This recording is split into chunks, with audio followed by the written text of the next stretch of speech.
হুর ফুয়াদকে জড়িয়ে ধরে কেঁদেই যাচ্ছে।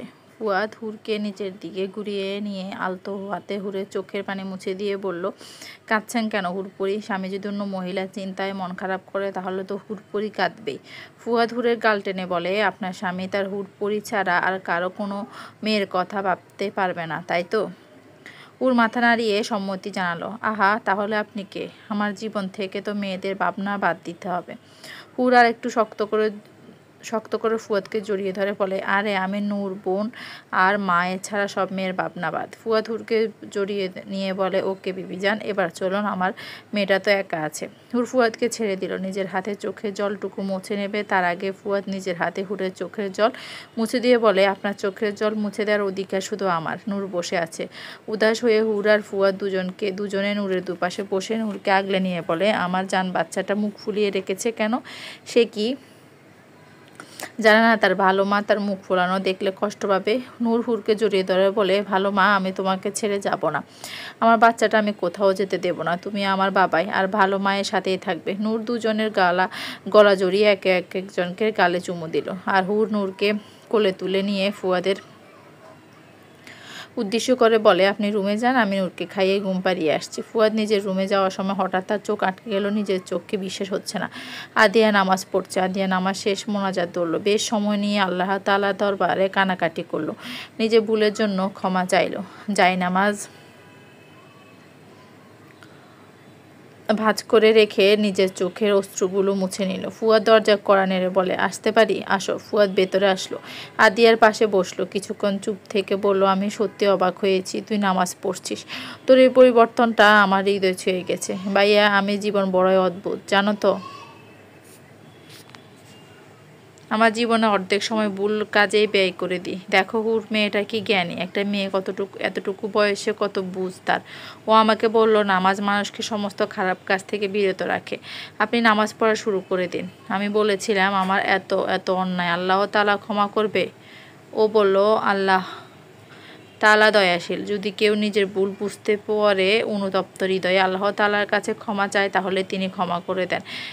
আমরা ডিপ্রেশনে থাকলে ডিপ্রেশন কাটানোর জন্য গান শুনি, সিনেমা দেখি, কিন্তু হুর বলল, তুমি নামাজ পড়ো, জিকির করো, একাকিত্ব আল্লাহ তাআলাকে স্মরণ করো, দেখবে তোমার অন্তর প্রশান্তি ছুঁয়ে গেছে। তার কথা মতো কাজ করে দেখলাম। এখন মনে হচ্ছে আমার সাথে যাই হোক ভালোই হবে, কিন্তু এই ভুলগুলোর মাসুল আমি কিভাবে দিব? আল্লাহ তাআলা আমাকে ধৈর্য ধরার তৌফিক দান করুক, আমিন। ফুয়াদ অবাক দৃষ্টিতে তাকিয়ে রইল আদিয়ার দিকে, গভীর চিন্তায় মগ্ন। মনে হচ্ছে তার চঞ্চল মনটার মনে কোনো তুফান চলছে। সরাসরি জিজ্ঞেসও করতে পারছে না, দ্বিধা কাজ করছে। আদিয়া বলল, কি ভাবছো ভাইয়া? কিছু না তো। আচ্ছা তুই থাক, আমি যাই। একটা কথা বললি ভাইয়া? হ্যাঁ বলো। একটা কেন, যত খুশি বলো। তুমি মেয়েটাকে মেনে নাও। সবার জীবনে দ্বিতীয়বার বসন্ত আসে না। তোমার জীবনে দ্বিতীয়বার বসন্ত এসেছে। কাল বৈশাখী ঝড়ের আগেই বসন্ত আপন করে নাও। হয়তো দিলে এই শহরে কে আবার আখের খোঁজ। নিখোঁজ সংবাদ বিলীন হচ্ছে অন্ধকারে রোজ। ফুয়াদ মুচকি হেসে বলে, বসন্তকে আর যেতে দিচ্ছি না। হাজার কাল বৈশাখী ঝড়ের পরও আমার এই ব্যক্তিগত বসন্তকে আগলে রাখবো। তোমার জন্য শুভকামনা রইল ভাইয়া, নতুন জীবন সুখের হোক। ফুয়াদ নিজের রুমে চলে আসলো। আজকে তার বিষাদের রাত হওয়ার কথা ছিল, কিন্তু আজ কেমন ফুলশয্যা রাতের মতো এক্সাইটেড লাগছে। কেমন অস্থির অনুভূতি হচ্ছে। সবকিছু কেমন গুলিয়ে যাচ্ছে। একজন প্রাপ্তবয়স্ক মানুষ হিসেবে যেটা বড্ড বেমানান। রুমের মধ্যে পায়চারি করছে, কি থেকে শুরু করবে, কি বলবে, সেসব ভেবে ভেবে অস্থির। এসির বাতাসেও ঘেমে যাচ্ছে। অনেক ভাবাভাবির পর হাতে মোবাইল নিল। স্ত্রীর অধিকার শরীয়ত মোতাবেক কি কি এটা লিখে সার্চ দিল। তারপর হুট করে সেদিন হুরের গাওয়া গজল কথা মনে পড়লো। সার্চ দিল, সঙ্গিনী গজল লিখে পেয়েও গেল। ঘণ্টাখানিক সময় নিয়ে সেটা শিখলো। তারপর মুআনাকার দোয়াও শিখলো। এখন সেটা বারবার পড়ছে। অর্থ, আল্লাহ পাক আমাদের মধ্যে আল্লাহর ওয়াস্তে পরস্পর মহব্বত ও ভালোবাসায় বৃদ্ধি করে দেন।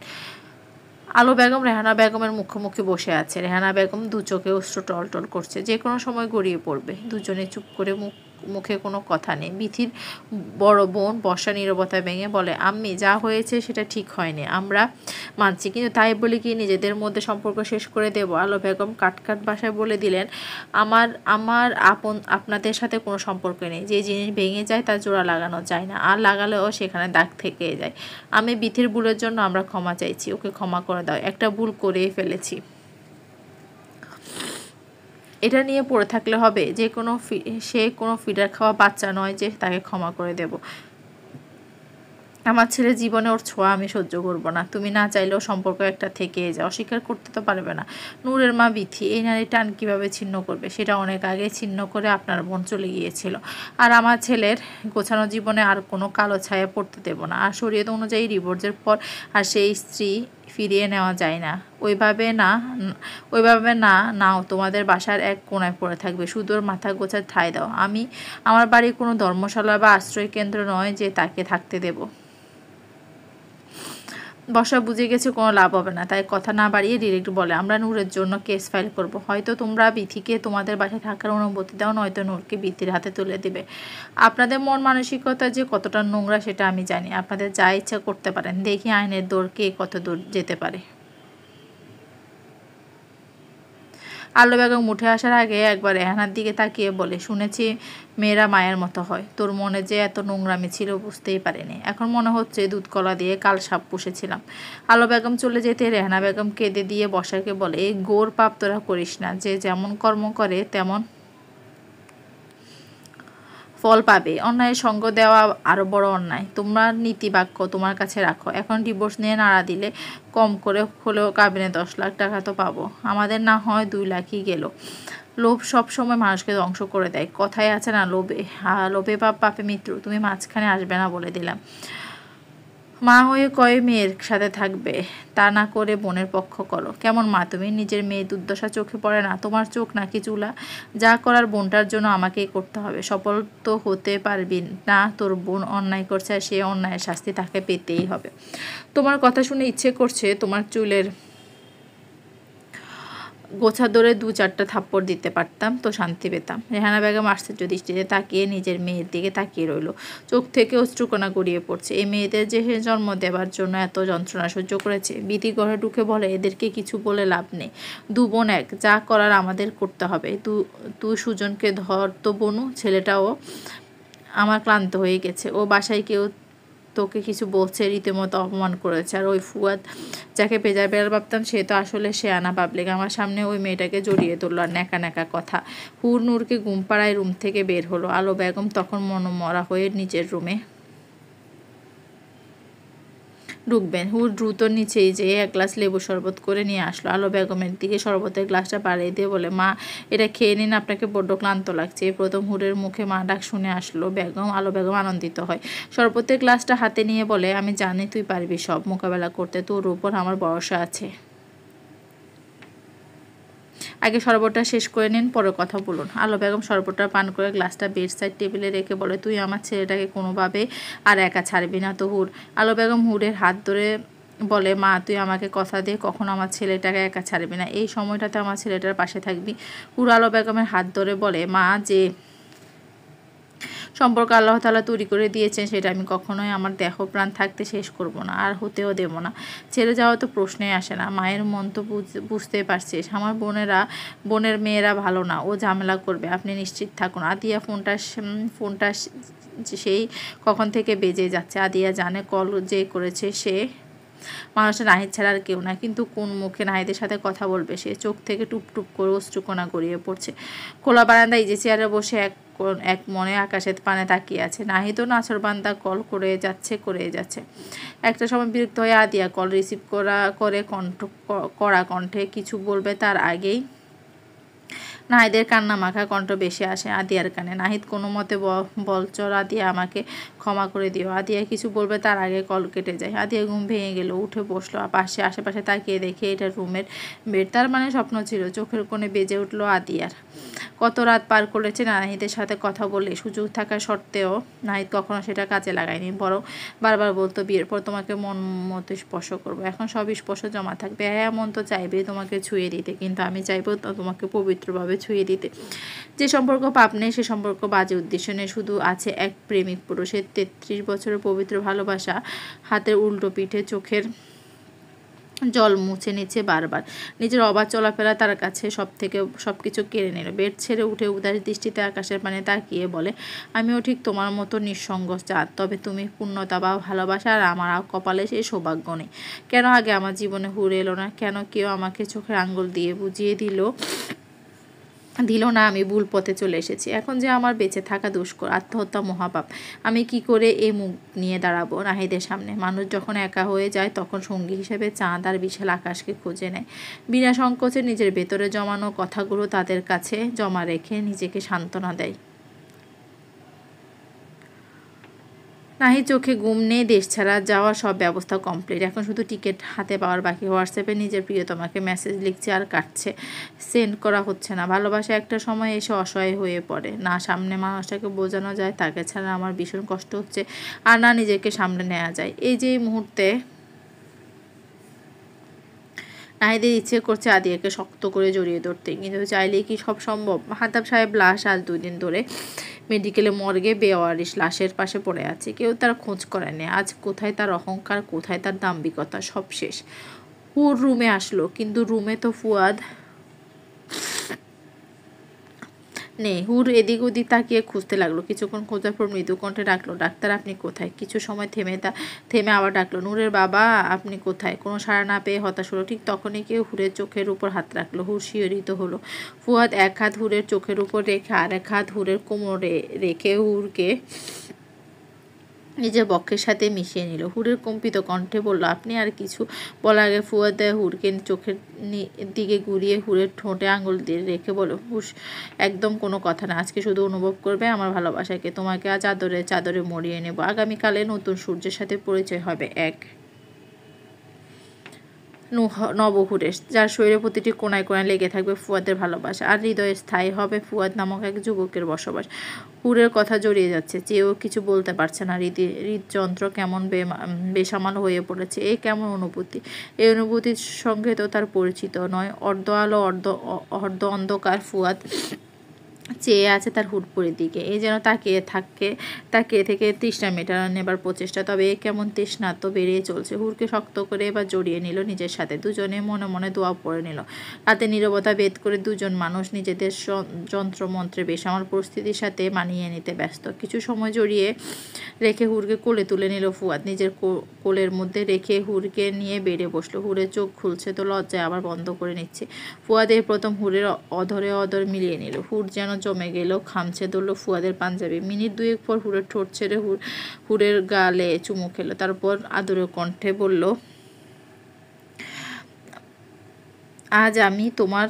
আজ আমি আমার প্রিয়তমা সঙ্গিনীর জন্য গাইব। অনুভবের গভীরের শূন্য আমার কুটিরে মুছে দিলে যত না, তুমি কি তা জানো না? সঙ্গিনী প্রিয়তমা তুমি শুধু আমার উপমা, তুমি শুধু তোমার উপমা, তুমি তা জানো না? সঙ্গিনী প্রিয়তমা তুমি শুধু তোমার উপমা, বধূ বেশে সেজে এসো নিয়ে নিলে ভালোবাসা। সেই থেকে মন সঙ্গীত, তুমি স্বপ্ন আশা কান্না হাসা।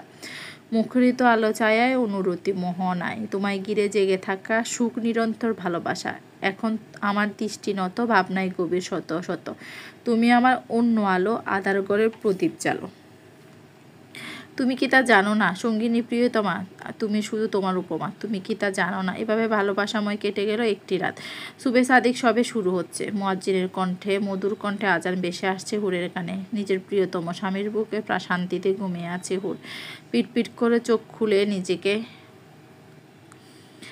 ছাড়িয়ে নিল ফুয়াদের বক্ষ থেকে। পরনের এলোমেলো ড্রেসটা ঠিক করে কাভার থেকে ফুয়াদের আনার একটা লাল জামদানি শাড়ি বের করে নিজের ওয়াশরুমে চলে গেল। শাওয়ার নিয়ে বের হয়ে নিজের ভেজা চুলের ফোঁটা ফোঁটা পানি ফুয়াদের চোখে ফেলে সেটাতে লাগলো। ফুয়াদের কানের কাছে মুখ নিয়ে বলল, উঠতে পারো প্রিয়, তোমার সাথে আমি শুধু দুনিয়াতে নয় আখিরাতেও থাকতে চাই। ফুয়াদ উঠে বসলো, হুরের দিকে তাকালো। লাল টুকটুকে শাড়িতে হুরকে যেন লাল পরি লাগছে। ফুয়াদ বলল, হুর পরি, তোমার ওই লাল রাঙা শাড়ি আমার হৃদয়ে জ্বর তুলে দিচ্ছে। হুর যায় নামাজ পেতে তাতে দাঁড়িয়ে একবার ফুয়াদের দিকে তাকিয়ে বলে, ফ্রেশ হয়ে আসুন, আপনার লাল পরি সব সময়ের জন্যই আপনার। এবার তাড়াতাড়ি ফ্রেশ হন, নামাজ পড়তে হবে। হুর নামাজে দাঁড়িয়ে গেল। ফুয়াদ ওয়াশরুম থেকে ফ্রেশ হয়ে হুরের পাশেই নামাজে দাঁড়ালো। হুর ফুয়াদের জন্য জায়নামাজ পেতে রেখেছিল। ফুয়াদ সালাম ফেরাতে হুর বলে, আপনার ডান আর আমার ডান এক করে আমরা আজ মোনাজাত করব। মোনাজাত শেষ হতে হুর সূরা ইয়াসিন তেলাওয়াত করলো। ফুয়াদ মনোযোগ দিয়ে শ্রবণ করলো। হুরের তেলাওয়াত শেষ হতে ফুয়াদ হুরের কপালে চুমু দিল। হুরের হাত নিজের হাতে আবদ্ধ করে বলল, তোমাকে পেয়ে আমি ধন্য, তুমি আমার আধার রাতের আলো। হুর ফুয়াদের কপালে চুমু দিয়ে বলে, তোমাকে পেয়ে আমি পূর্ণ, তুমি আমার আধার রাতের আলো। ফুয়াদ এক হাতে হুরকে জড়িয়ে ধরে বলল, সত্যি তোমার মতো কেউ আমার জীবনে এসে আমার শেষ হয়ে যাওয়া জীবনটাকে আবার নতুন করে রঙিন করে তুলবে বুঝতেই পারেনি। আর হুর পরিয়ে আমার বিবি জান সবসময় আমার হৃদয়ে রানী হয়ে থাকবে। হুর কিচেনে সকালে নাস্তা বানাচ্ছে আর ভাবছে সুন্দর মুহূর্তগুলো যদি বাক্সবন্দি করে রেখা যেত তবে ভালোই হতো। এই মুহূর্তে ভেবে অনায়াসে মন ভালো হয়ে যাবে। ভালোবাসি বলে দেওয়ার চেয়ে সামনে মানুষটাকে কাজে কর্মে প্রকাশিত ভালোবাসাটা বুঝে নেওয়াটা বেশি আনন্দের। আজকাল তো আই লাভ ইউ শব্দটা সস্তা হয়ে গেছে, খুব সহজে বলে দেওয়া যায়, তবে সেই ভালোবাসা অনুভূতিহীন। কেউ ইংরেজিতে আই লাভ ইউ বলার চেয়ে বাংলাতে আমি তোমাকে ভালোবাসি বলার মধ্যে মনে হয় আবেগ অনুভূতি বেশি থাকে। কি আদুরে লাগে। চুলায় রান্না শেষে হুর মন ভাবনার জগতে ঘুরপাক খাচ্ছে। ফুয়াদ এসে দ্রুত গ্যাস অফ করে দিল। বিবেচনা আপনার ধ্যান আজকাল কোথায় থাকে? এক্ষুনি চা পড়ে যেত সব। হুর ফুয়াদের কথা শুনে ফুয়াদের দিকে তাকিয়ে বলে, আপনি থাকতে তো কিছুই হবে না ডাক্তার সাহেব। ফুয়াদ গলা দুহাত জড়িয়ে ধরে বলে, আচ্ছা ডাক্তার সাহেব, তুমি আমাকে এতদিন বললে এত ভালোবাসলে, কিন্তু আমাকে ভালোবাসি বললে না কেন? ফুয়াদ হুরের গাল টেনে বলে, এক রাতে স্বামীর ভালোবাসা পাগল হয়ে গেলে হুরপরি কি আবল তাবল বলে যাচ্ছ? এটা কিচেন, তখন কেউ চলে আসবে। ছাড়ো আমাকে। উফ, ছাড়বো না। ছাড়লে যদি পালিয়ে যাও তখন আমি তোমাকে কোথায় খুঁজবো? আমি কোথাও পালাবো না। তুমি নাস্তা বানাও, শেষ করে আসো, তারপর তোমার কথার উত্তর দিচ্ছি। বিতু ডাক্তার বউকে ভালোবাসি বলতে ভয় পায়। ফুয়াদের গলা ছেড়ে দিয়ে বলে, যাও, লাগবে না তোমার ভালোবাসা। ভালোবাসি বলা। ফুয়াদ অবাক হয়ে তাকিয়ে রইল হুরের দিকে। মেয়েটার কি হলো হঠাৎ? এভাবে তাকিয়ে থাকার দরকার নেই, আমার নজর লেগে যাবে। আমি জানি আমি সুন্দর, তাই বলে নজর দেবেন ডাক্তার সাহেব? ফুয়াদ রান্নাঘর থেকে বের হয়ে হল রুমে এসে বসলো। কি হলো হুরের? আচ্ছা, ওকে আমি ভালোবাসি বলিনি ঘটা করে, তাই কি রাগ করেছে? মেয়েটা এত অদ্ভুত হয় কেন? এত ভালোবাসলাম আর সেটা কিনা ভালোবাসি বলিনি সেখানে আটকে আছে। ফুয়াদ কিচেন থেকে বের হতে হুর মুচকি হাসলো। যাক, ভালোবাসাই জব্দ করতে পেরেছি। নাস্তা রেডি করে সকালের নাস্তা দিল। নূরকে নিজের হাতে খাইয়ে দিচ্ছি। নূর হুরকে বলল, ভালো মা, আজকে তোমাকে লাল টমেটো লাগছে। সুইট সুইট টমেটো, সিঁদুর লাল শাড়ি, সোনালি পাড়, হাতে রাখ স্বর্ণের বালা, কানে ঝুমকো, কানের দুল, গলায় 3 লেয়ারের একটা স্বর্ণের চেন, হাতে আংটি, যেন হুরের রূপ উপচে পড়ছে।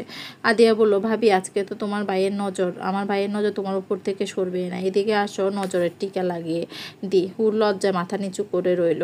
আদিয়া সুর তুলে বলে, লাজে রাঙা বউ। ফুয়াদ প্লেট নিয়ে উপরে চলে আসলো। আলো বেগম হেসে বলল, ছেলেটা আমার লজ্জা পেয়ে না দিলেও পারতি।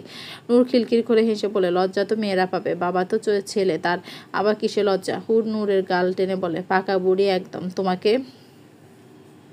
এসব কে বলেছে? এখন যাও উপরে, যে রেস্ট করো, আজ তো স্কুল অফ ডে। নূর চলে গেল। হুর খেতে বসবে তার আগে আলো বেগম বলে, নাস্তার প্লেট নিয়ে উপরে চলে যায়, দুজনে একসাথে নাস্তা কর। হুর কিছু বলবে তার আগে আদিয়া বলে, আর কোনো কথা না, সোজা উপরে চলে যাও বাবিজি।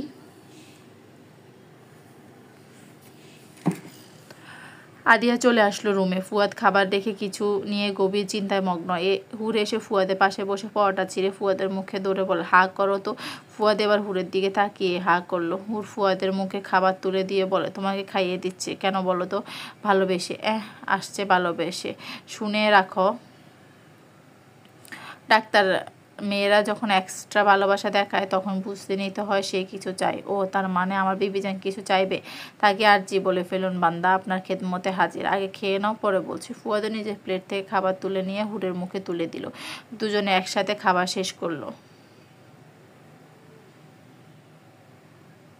হুর নিজের শাড়ির আঁচল নিয়ে ফুয়াদের মুখ মুছে দিল। ফুয়াদ হুরের শাড়ির আঁচল ধরে বলল, আমার প্রেম পাচ্ছে, কেমন মনে হচ্ছে নবীন প্রেম জেগে উঠেছি, সব কিছু স্বপ্নের মতো লাগছে। আচ্ছা হুর পরি, এই স্বপ্ন কখনো ভেঙে যাবে না তো? হুর ফুয়াদের টি শার্টের বাটনে হাত রেখে বলে, এটা বাস্তব আর আপনি আপনার হুর পরি স্বপ্নের মতোই আপনার বাস্তবে বিচরণ করে। ফুয়াদ হুরের কাঁধে মাথা রেখে দু হাতে হুরের কোমর জড়িয়ে ধরে বলে, বিবি যান, আমার তো আজ হসপিটাল যেতে ইচ্ছে করছে না। ঘরে এত সুন্দর হুর পরি রেখে হসপিটালে মন বসবে না। আমাকে তো তোমার ভালোবাসার জালে বন্দি করে ফেলেছ। পাগলামি কথা রাখো আর রেডি হয়ে চলে যাও, তোমার হুড পরে তোমার অপেক্ষায় থাকবে। আর হ্যাঁ, আমার কথাটা আমি চিঠিতে লিখে তোমার বুক পকেটে রেখে দিয়েছি, পড়ে নিও। এবার ছাড়ো। উফ, আগে বলো, তুমি মিলিয়ে বলার কারণ কি? ভাল লাগে তাই বলে তোমার সমস্যা? ফুয়াদ হুড়ে চুলগুলো গাছ সরিয়ে বলে, আচ্ছা হুড়, তোমার চুল এত ছোট কেন? আপনি কি আমার চুল পছন্দ করেন? আমার চুল পছন্দ না? ফুয়াদ ফুলের গাড়ে আলতো করে চুমু দিয়ে বলে, সেটা কখন বললাম? তোমার চুল সুন্দর, তবে একটু বড় হলে আরও ভালো লাগতো। ফুয়াদের কাছ থেকে সরে বলে, আপনিও দেখতে সুন্দর, তবে একটু ফর্সা হলে আরও ভালো লাগতো। ফুয়াদ শব্দ করে হেসে বলে, বাহ, তুমি তো দারুণ, এবার মনে হচ্ছে আমি কখনো বোরিং হব না। এদিকে আসো তো বিবেচান। হুড় আস্তে করে এসে দাঁড়ালো। ফুয়াদ হুড়ে চুলগুলো নাড়িয়ে বলে, তোমার এই ছোটো চুলও তোমাকে পরি লাগছে, এতটুকু কথায় গাল ফোলাতে হবে না। হুড়ের কপালে চুমু দিয়ে বলে, এবার তাহলে আমি হসপিটালে যাই, তুমি থাকো। ফুয়াদকে ইশারা করে নিচু হতে বলল। ফুয়াদ হুড়ের কোমর ধরে তাকে উঁচু করে ধরল। ফুয়াদের কপালে ভালোবাসা এঁকে দিয়ে বলল, এবার আমাকে ছাড়ুন আর রেডি হন। নাহিদ দাঁড়িয়ে আছে মর্গের সামনে। নাহিদ একজন ডাক্তার, কত শত লাশ দেখেছে সে। আজ বুকের ভেতর কেমন যেন করছে। হ্যাঁ, এটা ঠিক, মাহতাব সাহেবের চরিত্র ভালো ছিল না, কিন্তু নাহিদ ছোট থাকতে নাহিদকে সে কোলে পিঠে করে মানুষ করেছে। দুদিন বাবার কোনো খোঁজ না পেয়ে থানায় মিসিং ডায়েরি করে। সেখান থেকে আজ কল আসে। নিজের ফোনটা বের করে প্রথমে কল করে ফুয়াদকে। ফুয়াদ রিসিভ করতে নাহিদ ফুয়াদকে সবটা বলে। ফুয়াদ বলে, আমি এক্ষুনি আসছি। একজন লাশের মুখের উপর থেকে সাদা কাপড় সরিয়ে দিল। নিজের বাবার লাশ চিনতে নাহিদের 1 মিনিটও সময় লাগলো না। নাহিদ বলল, ওনার সব ডিটেলস আমাকে দিন। একজন বলল, উনি পরশু রাতে অ্যাক্সিডেন্ট করেছে, আর স্পট ডেট হয় ওনার। সম্ভবত ওনার কোনো বার থেকে নেশা করে বের হয়েছিল। ফুয়াদও ততক্ষণে চলে আসে। নাহিদ আর ফুয়াদ মিলে মাহতাব সাহেবের শেষ বিদায়ের ব্যবস্থা করে। নাহিদ ভেতরে ভেঙে পড়লো, বাইরে তা বোঝার সাধ্য নেই। যথেষ্ট নিকৃষ্ট হোক, বাবা তো বাবাই। আজিমপুর কবরস্থানে কবর দিয়ে এসে নাহিদ একটা নদীর পাড়ে বসে আছে। ফুয়াদ নাহিদের পাশে বসে নাহিদের কাঁধে হাত রেখে বলে, আমরা বুঝ হবার পর থেকে জানি একদিন আমাদের চলে যেতে হবে। এটাই প্রকৃতির নিয়ম। মন খারাপ করিস না, বরং আঙ্কেলের আত্মার মাগফিরাত কামনা কর। নাহিদ ফুয়াদকে জড়িয়ে ধরে কেঁদে দিল। ফুয়াদ নাহিদকে সান্ত্বনা দিচ্ছে। আদিয়া নাহিদের বাবার মৃত্যু সংবাদ শুনে বিচলিত হলো। এটা ভেবে নাহিদের এখন কি অবস্থা। সে কখন থেকে কল করে যাচ্ছে, সুইচ অফ আসছে বারবার। আদিয়া, আলো বেগম আর হুর একসাথে বসে আছে। এমন সময় বর্ষা একটা কাগজ হাতে তাদের সামনে এসে দাঁড়িয়ে বলে। বর্ষায় একটা কাগজ বাড়িয়ে দিয়ে বলে, হয়তো 10 লাখ টাকা, নয়তো নূর, যে কোনো একটা আমাদের দিতে হবে। আলো বেগম বললেন, কুকুরকে তো হাড্ডি দিতে হয়, নয়তো কুকুর গেউ গেউ করতে থাকে। তো তোমাদের জন্য হাড্ডি রেডি রেখেছে। আদিয়া, আমার চেক বইটা নিয়ে আয়। বর্ষা হুরের দিকে এক পলক তাকিয়ে বলে, এই রূপ দিয়ে বুঝি বড়লোকের ছেলেদের হাত করো? আলো বেগম কপাল কুঁচকে বলেন, যে যেরকম সে তো অন্যকে সেরকমই ভাববে। আদিয়া চেক নিয়ে আসতে আলো বেগম চেক সাইন করে বর্ষার দিকে ছুড়ে দিয়ে বলে, এবার আশা করি তোমাদের নোংরামি বন্ধ করবি। বর্ষা হেসে বলে, এ মেয়ে মনে হয় না স্থায়ী হবে। আজ হোক বা কাল হোক তাকে চলে যেতে হবে। হুর কিছু বলবে, আদিয়া হুরে হাত ধরে ইশারায় থামতে বলে। বর্ষা চলে যেতে আদিয়া বলে, জেনে বুঝে কুকুরের লেজে পাড়া কেন দিবে? এসব মেয়েদের সাথে তর্ক না করাই ভালো। বর্ষা চলে আসলো। বিথি বর্ষাকে দেখে বলে, কিরে, কাজ হলো? হয়েছে, কিন্তু ঝামেলা না হলো না? আম্মি আগে আমাকে টাকা দিয়ে দিয়েছে। এই নিয়ে 50 তোর, 50 আমার। বিথি বর্ষাকে টাকার ভাগ দেবে না, এই নিয়ে দুই বোনের মধ্যে তুমুল ঝগড়া বেঁধে গেল। এক পর্যায়ে গায়ে হাত দেওয়া শুরু হলো। রেহানা বেগম পুলিশকে খবর দিলেন। পুলিশ এসে দেখে দুবার মারামারি করে একজন আরেকজনকে রক্তাক্ত করে ফেলেছে। রেহানা বেগম পুলিশকে সবটা খুলে বললেন। পুলিশ দুই বোনকে গ্রেপ্তার করে নিয়ে গেল। টাকাগুলো পুলিশ হেফাজতে ফুয়াদের কাছে পৌঁছে গেল। রেহানা বেগম দীর্ঘশ্বাস ছেড়ে বলেন, তার বাপকেও ছাড়ে না। দুপুর 2টা বাজে ফুয়াদের ডিউটি শেষ। ফুয়াদ নিজের ক্যাবিন থেকে বের হবে, ঠিক তখনই ফুয়াদের মোবাইলটা সশব্দে বেজে উঠল। মুচকি হেসে রিসিভ করে বলে,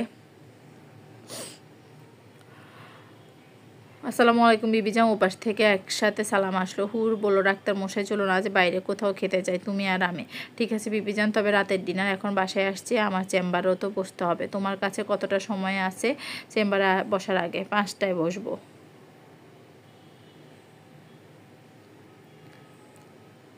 তাহলে তুমি বের হও, আমি ড্রাইভার নিয়ে আসছি। এখন না বের হলে নয়, বড্ড বাজে ডাক্তার, তুমি নিজের বইয়ের রোগ সরাতে জানো না। আমি বলছি এখন যাব, তার মানে হলো তুমি বলবা যা হুকুম মেরি বিবি যান, তা উল্টো বাহানা দেখাচ্ছ। যা হুকুম মেরি বিবি যান, আপনার খেদমতে বান্দা হাজির। এবার তাড়াতাড়ি চলুন, আসুন হৃদয়ের রানী, এক্ষুনি বের হব। হুর রেডি হয়ে বের হওয়ার আগে আলো বেগমকে বলে গেল নূর সাথে নিয়ে বের হতো, কিন্তু যেসব কথা হুর বলতে চায় তা বাচ্চাদের সামনে না বলাই ভালো। ফুয়াদ রেস্টুরেন্টে একটা ক্যাবিন বুক করে অপেক্ষা করছে তার হুরপরির। কি আশ্চর্য, কখন থেকে দাঁড়িয়ে আছে, হুরের কোনো দেখা নেই। এদিক ওদিক খুঁজতে লাগলো। হুর চট করে সামনে এসে বলল, ডাক্তার, এই যে তোমার রুগী। ফুয়াদ তাকিয়ে থেকে হুরের চোখ ছাড়া আর কিছুই দেখা যাচ্ছে না। ফুয়াদ একটু নিচু করে হুরের কানের সামনে মুখে এনে বলে, দিন দুপুরে আমার গাড়ে পেতনি বর করেছে। হুর ফুয়াদের হাত ধরে বলে, এই পেতনি যে সে পেতনি নয় ডাক্তার, বউ পেতনি। এবার চলুন ভেতরে। দুপাশে পাশাপাশি বসে আছে। হুর বারবার চারাদিকে তাকিয়ে দেখছে। ফুয়াদ বলল, কেউ যত মনোযোগ দিয়ে এই ছোট রুমটা তাকিয়ে দেখছে, ইস এরকম মনোযোগ দিয়ে দিয়ে যদি আমাকেও দেখতো। হুর হেসে বলে, জানেন আমি জীবনের প্রথমবার এমন রেস্টুরেন্টে আসলাম, তাই একটু দেখছি। আর বাসায় যে তো আপনার ডাক্তারকে আমি দেখতেই থাকবো। আচ্ছা, খাবার চলে আসবে, এবার খাওয়ার আগে অন্তত আমার দিকে একটু তাকাও। এ নিন, স্থির করলাম আমার দৃষ্টি আপনাকে। আপনি যেন একটা গানে দুলেন বলি, কোনো মিউজিক নেই, কিছু নেই, শুধু আপনারা বলতে ইচ্ছে করছে, আমি বলবো, প্লিজ মানা করো না হুরপরি। আচ্ছা বলেন শুনি। ফুয়াদ হুরে দিয়ে তাকে বলে, তোমায় দেখতে দেখতে আমি যে অন্ধ হয়ে যাই, দুনিয়াতে তুমি ছাড়া কিছু দেখার আর নাই। হুর হেসে বলে, থাক, এত অন্ধ হতে হবে না, পরে অন্ধ ডাক্তার বউ বলবে লোকে, দিলে তো আমার রোমান্টিক মোডে 13টা বাজিয়ে।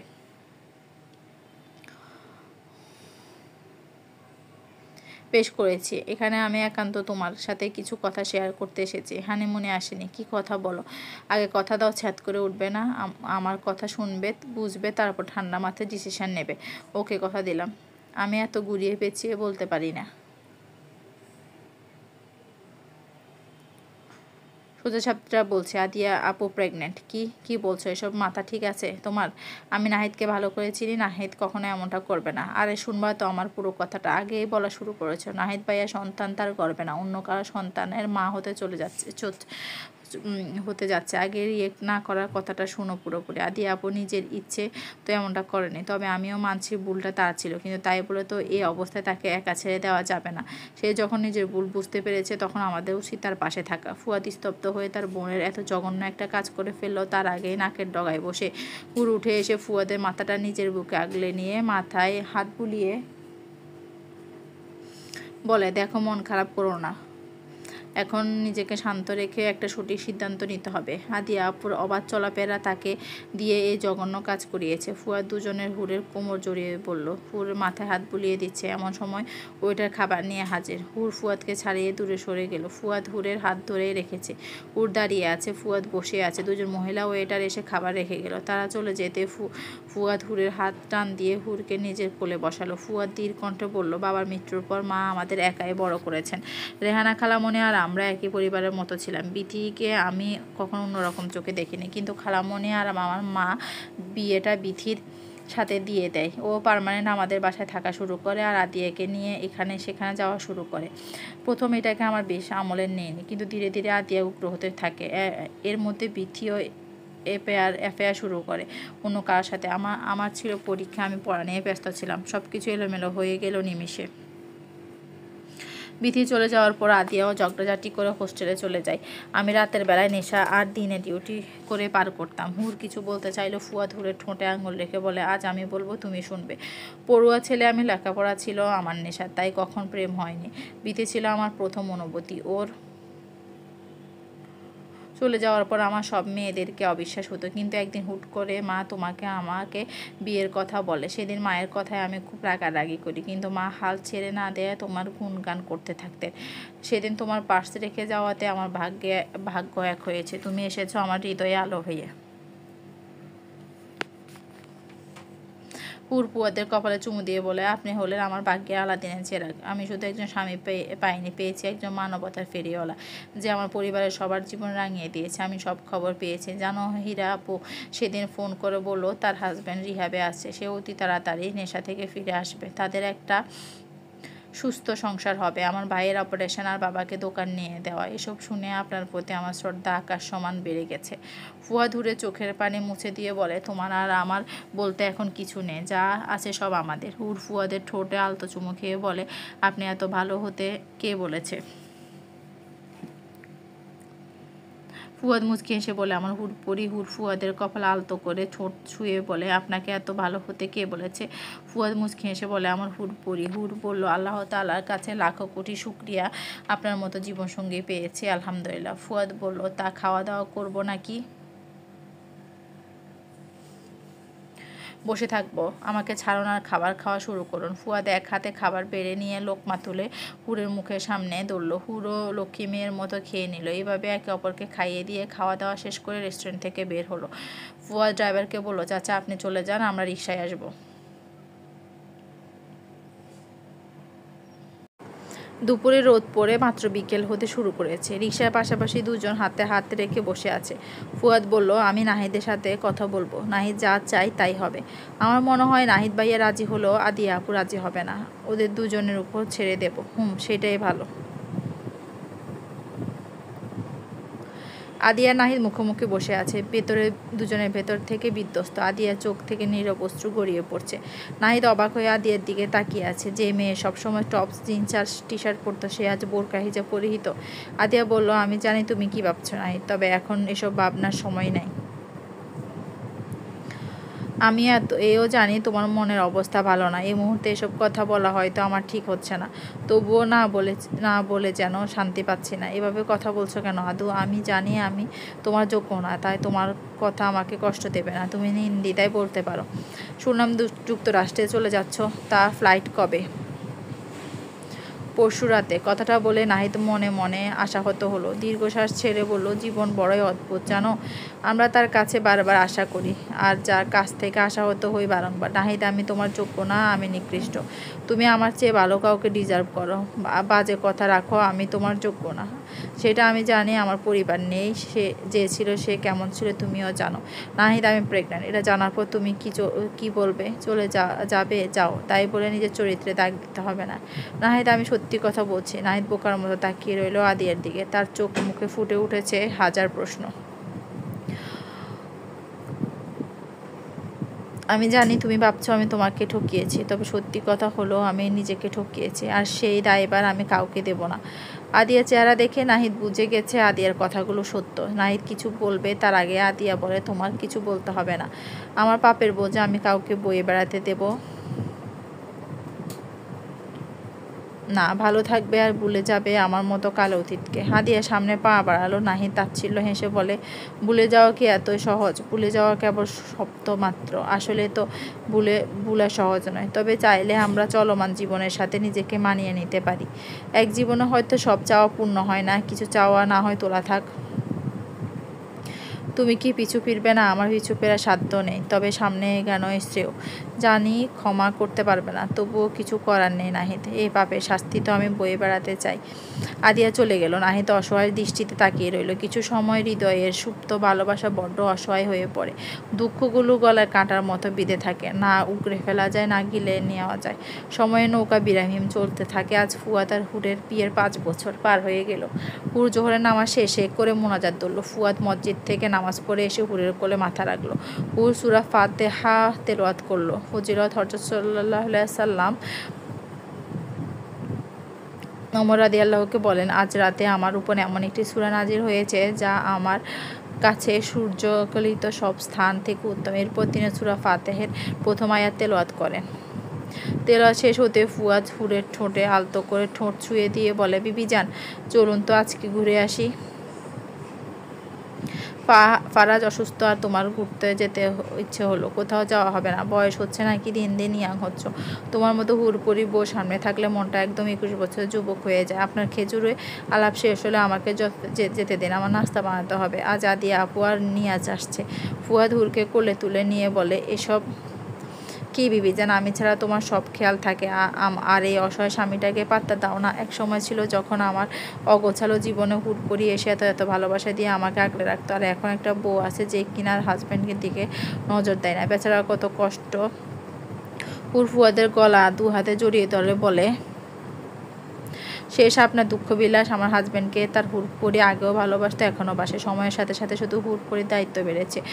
ফুয়াদের ঠোঁটে চুমু দিয়ে বলে, ও ডাক্তার, এবার আমাকে ছেড়ে দাও। এতদিন পর আদিয়া ফুয়াদ তার ছেলেটা আজ বাড়ি ফিরবে, তার জন্য আয়োজন করতে হবে তো। ফুয়াদ হুরকে নামিয়ে দিয়ে জড়িয়ে ধরলো। হুরের কাঁধে মুখ গুজে বলে, তোমাকে কি বলে ধন্যবাদ দেবো আমার বিবি জান? আমার আদার রাতের আলো হয়ে আমার জীবন থেকে সব আদারকে দূর করে দিলে। এই চুপ থাকা তো আসছে ধন্যবাদ দিতে, তাহলে তো আমাকেও ধন্যবাদের ফুকুর না হয় সমুদ্র তৈরি করতে হয় তোমার জন্য।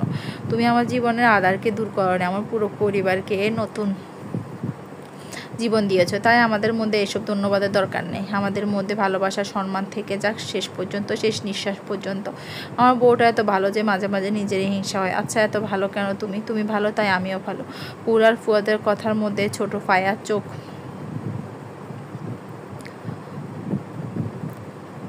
ডলতে ডলতে বলে, আম্মু, আমার বাবাই শুধু আমাকে কোলে নেবে, তুমি কেন বাবাইয়ের কোলে? ততক্ষণে ফুয়াদ হুরকে নিজের বাহু থেকে সরিয়ে দিয়েছে। ফুয়াদ ফায়াজকে কোলে নিয়ে বলে, আমার আম্মুও আমার কাছে বাবু, তাই মাঝে মাঝে একটু কোলে উঠতে পারে।